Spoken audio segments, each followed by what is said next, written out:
Hər vaxtınız xeyir, hörmətli həmkarlar, dəyərli müəllimlər. Sizi Qarabağ Universitetinin Blackboard Müəllim Akademiyasında xoş gördük. Bu video təlimlər seriyası vasitəsilə biz sizinlə rəqəmsal tədris platforması olan Blackboard Ultra-nın əsas imkanlarını, kurs strukturunun qurulmasını və tələbələrlə effektiv iş üsullarını birlikdə öyrənəcəyik.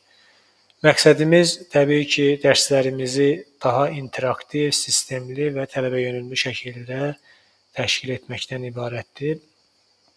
Və bütün bunları nəzərə alaraq, gəlin rəqəmsal tədris səyahətimizə birlikdə başlayaq. Birinci sessiyamızda biz platformaya giriş və əsas naviqasiya panelindən bəhs edəcəyik ki, və burada biz Blackboard platformasına daxil olmaq, əsas menyu və kurs interfeysi ilə tanış olacağıq. Qarabağ Universitetinin Blackboard platformasına daxil olmağımız üçün kompüterimizdə istənilən brauzerdən istifadə edə bilərik. Mən hal-hazırda Google Chrome brauzerindən istifadə edirəm. Brauzerin naviqasiya hissəsində platformanın ünvanını yazıram. karabağ.blackboard.com Enter düyməsi vasitəsilə platformaya daxil oluram. Giriş səhifəsi bizi qarşılayır. Giriş səhifəsində dərhal dil dəyişimi eləyə bilərik. Burada bizə təqdim olunan 4 dildən birini seçməklə platformanın interfeysini dəyişdirə bilərik. Eyni zamanda alternativ dil seçimi üçün isə mükəmməllik mərkəzinə müraciət eləyə bilərik. Mən Azərbaycan dilini seçirəm. Blackboard hesabıma daxil olmağım üçün isə istifadəçi adı və şifrədən istifadə edəcəyik. İstifadəçi adımız bizə təqdim olunan istifadəçi adıdır ki, hansı ki elektron poçtumuzun @ öncəki hissəsi. Məndə Şahveran Kazımov formatındadır. Öz şifrəmi daxil edirəm və giriş düyməsi vasitəsilə hesabıma daxil oluram. Hesabıma daxil olduqdan sonra dərhal bizi naviqasiya paneli və naviqasiya panelindəki fənlər bölməsi qarşılayır. Bura keçid etməmişdən öncə çıxış düyməsi vasitəsilə çıxış edirəm və platformadakı hesabıma daxil olmaq üçün ikinci alternativ giriş formatından istifadə edəcəyik. İkinci alternativ giriş formatı Microsoft hesabımız vasitəsilə Blackboard hesabımıza daxil olmaqdır. Bunun üçün üçüncü tərəf hesabı ilə daxil olun düyməsindən bu Enter ID SSO keçidi vasitəsilə biz Microsoft hesabımıza daxil oluruq. Microsoft hesabımıza daxil olduqdan sonra sistem bizi avtomatik olaraq Blackboard hesabımıza yönləndirir. Yəni, təbii ki, bu Microsoft hesabı ilə bağlı olan Blackboard hesabına yönləndirir.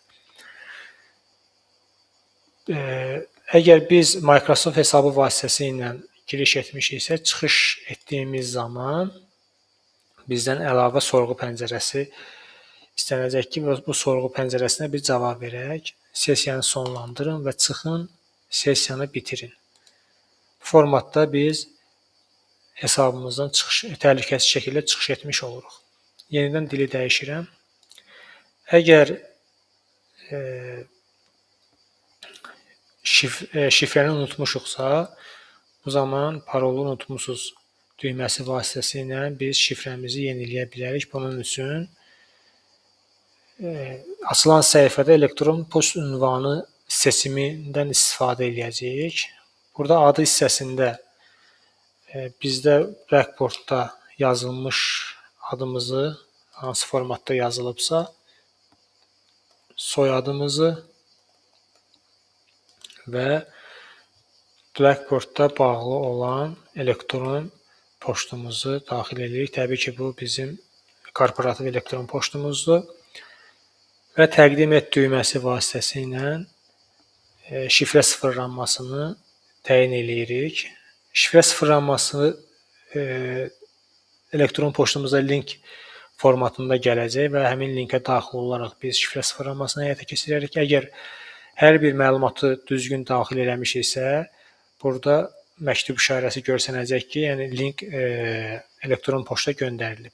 İndi elektron poçtumuza daxil olub həmin link vasitəsilə şifrəmizi sıfırlayacağıq.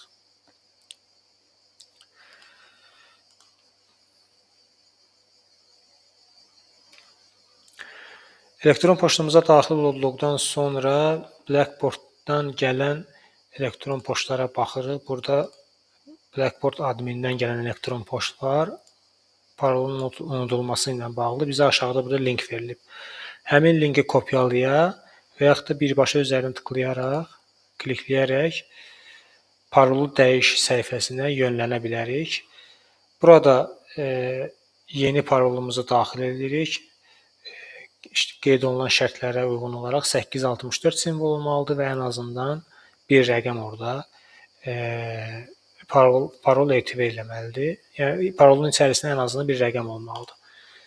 Əgər şifrəmiz həmin bu şərtlərə cavab verirsə, burada təsdiqləməklə bağlı, şərtlərə cavab verilməklə bağlı yaşıl işarələr mövcud olacaq. Əgər şifrə şərtlərə cavab vermirsə, baxın, hansı şərtə cavab vermirsə, burada əlavə məlumatlandırıcı ikon öz əksini tapacaq.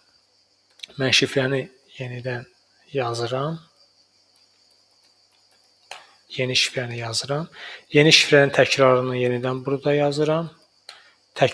Yazılmış təkrar şifrə eynidirsə, burada da yenə təsdiq ikonu öz əksini tapır və təqdim et düyməsi vasitəsilə yeni şifrəmi sıfırlayıram. Əgər hər bir əməliyyat uğurludursa, burada təsdiq ikonunun şahidi olacağıq və istifadəçi adımı yenidən yazıram bura. Deməli, Şahveran.Kazimov və şifrəmi də bayaq sıfırladığım şifrəni də yenidən yazıram və giriş düyməsi vasitəsilə giriş edirəm. Şifrəmi sıfırlayıb daxil olduqdan sonra birbaşa naviqasiya panelindən hesab hissəsində, hesab panelinə keçid edirik. Hesab panelinə keçid etdikdən sonra hansı dəyişiklikləri biz burada eləyə bilərik? Dil dəyişikliyi eləyə bilirik. Sol düymənin üzərinə tıklamaqla dili biz buradan dəyişdirə bilərik. Hər hansı bir dili seçib yaddaşda saxla düyməsi vasitəsilə yaddaşda saxlayırıq və platformanın interfeys dilini dəyişdiririk. Mən Azərbaycan dilini yenidən seçirəm, yaddaşda saxlayıram. Sonra məxfilik parametrlər hissəsində kimlər sizin məlumatlarınızı görə biləcək? Bunları seçə bilirik buradan. Qlobal bildiriş parametrləri hissəsindən hansı bildirişləri almaq istəyiriksə, həmin bildirişləri buradan düzəldirik, editləyə bilirik. Yayın bildirişləridir. Üzərinə tıkladıqca hansı bildirişlərə ehtiyac varsa onları yanılı saxlayırıq, hansılara ehtiyac yoxdursa ox işarəsinin, təsdiq işarəsinin üzərindən götürürük. Bu seçimləri etdikdən sonra burada yayın bildirişləri var, email poçt bildirişləri var. Özümüzə uyğun şəkildə tənzimləyib yaddaşda saxlayırıq. Yayın bildirişləri, email poçt bildirişləri və push bildirişlər. Sol tərəfdə əsas məlumatlar hissəsində biz ad hissəsini dəyişdirə bilmirik. Ad hissəsi, email poçt hissəsi və ID hissəsini dəyişdirə bilmirik. Bu sistem tərəfindən tənzimlənən bir dəyişiklikdir. Əgər ad hissəsində və yaxud da elektron poçt hissəsində hər hansı bir dəyişikliyə ehtiyac varsa, mükəmməllik mərkəzinə bununla bağlı müraciət edə bilərsiniz. Şifrə dəyişə bilərik. Şifrə dəyişin düyməsilə üzərinə tıklamaqla köhnə şifrəmizi bura yazırıq. Yeni şifrəmizi yazırıq, qeyd edirik. Yenə yeni şifrəmiz şərtlərə uyğun olmalıdır. Əgər şərtlərə uyğundursa, burada təsdiq ikonları yaşıl rəngdə olacaq. Yeni şifrənin təkrarını bura yazıram. Yeni şifrənin təkrarı doğrudursa, burada yaşıl düymə yaradacaq. Doğru deyilsə, mən hal-hazırda yazdığım zaman doğru olmadığını göstərir. Ola bilsin ki, birinci şifrəni yanlışlıqla qeyd eləmişəm. Yenidən köhnə şifrəmi yazıram. Yeni şifrəmi yazıram. yeni şifrənin təsdiqini yazıram və yaddaşda saxla düyməsi vasitəsilə şifrəni dəyişdirirəm. Artıq şifrə uğurla dəyişdirildi. Növbəti dəfə daxil olduğumuz zaman yeni şifrədən istifadə edə bilərik. Məlumatlar hissəsində əlavə məlumatlardan hansı birinə ehtiyac varsa, onları dəyişdirə bilərik. Özümüzə uyğun şəkildə təbii ki, dəyişdirə bilərik. Eyni zamanda hesab məlumatları hissəsində öz şəklimizi də buradan yükləyə bilərik. Şəkil yüklənməsi tələbələrin bizə tanınmasına böyük köməklik eləyəcək. Yeni profil şəkli yükləyən düyməsi vasitəsilə profil şəklini seçib birbaşa olaraq bura yükləyə bilərik. Növbəti bölməmiz müəssisə səhifəsidir. Müəssisə səhifəsi hissəsində sistem tərəfindən yerləşdirilən universitet haqqında məlumat və sair məsələlər, xəbərlər burada öz əksini tapır müəssisə səhifəsində. Buradan birbaşa keçidlərin üzərinə tıklayaraq müəssisə haqqında əlavə məlumatı əldə edə bilərik. Yenidən daxil oluram hesabıma. Müəssisə səhifəsində digər modullarla tanış ola bilərsiniz. Fəaliyyət hissəsində hansı kurslara qeydiyyatımız varsa, həmin kurslarda son fəaliyyətləri biz burada görə bilərik. Sol tərəfdə kursların siyahısıdır, sağ tərəfdə isə fəaliyyətlərdir. Fəaliyyətlər axınını filtr edə bilərik təbii ki, buradan tapşırıqlara və testlərə görə, qiymətlərə və rəylərə görə və s. Fənlər hissəsi bizim qeydiyyatda olduğumuz fənlərdə, hansı fənlərdə biz həm müəllim kimi və yaxud da ki, tələbə kimi qeydiyyatdayıqsa, o fənlərin siyahısını biz buradan görə bilərik. Sonra təqvim hissəsində təqvimdə qeyd olunan hər hansı tədbir varsa, həmin tədbirləri buradan görə bilərik, son tarixləri görə bilərik buradan. Kurslarla bağlı son tarixlər təbii ki, varsa. Mesajlar hissəsində qeydiyyatdan keçmiş olan kursların digər istifadəçilərindən gələn mesajları biz burada görə bilərik. Hər hansı bir kursdan hər hansı bir mesaj gəlibsə bizə, həmin mesajlara biz buradan baxa bilərik. Yenidən qayıdıram naviqasiya panelinə. Qiymətlər hissəsində həm müəllim olduğumuz, həm tələbə olduğumuz kursların qiymətlərini biz buradan görə bilirik.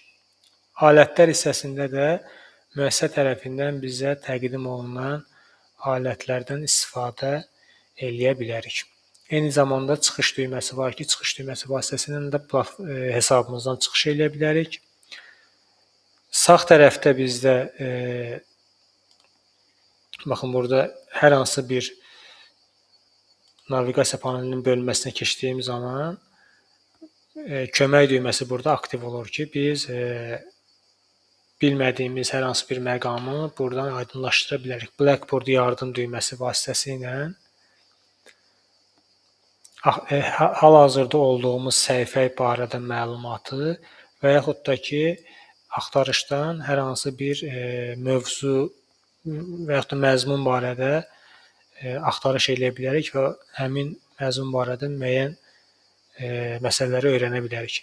Eyni zamanda biz öyrənəcəyimiz təqdirdə burada bizə uyğun olan dil seçimini də eləyə bilərik. Azərbaycan dili yoxdur hal-hazırda. Digər dillərdən birini seçərək kömək hissəsində olan məzmunla tanış ola bilərik. Sessiyamız burada yekunlaşır. Artıq növbəti sessiyamızda biz strukturun qurulması ilə bağlı hansı işləri həyata keçirəcəyik, onunla tanış olacağıq. Fənlər hissəsində eyni zamanda biz Blackboard müəllim akademiyasına keçid eləyərək burada başlanğıc səviyyədə ardıcıllıqla kursların kursda olan bölmələri açıb oxuya və yaxud da ki, videoları ilə tanış ola bilərik. Növbəti artıq sessiyamızda biz kurs strukturunun qurulması ilə bağlı məlumatlarla tanış olacağıq. Diqqətiniz üçün təşəkkür edirəm.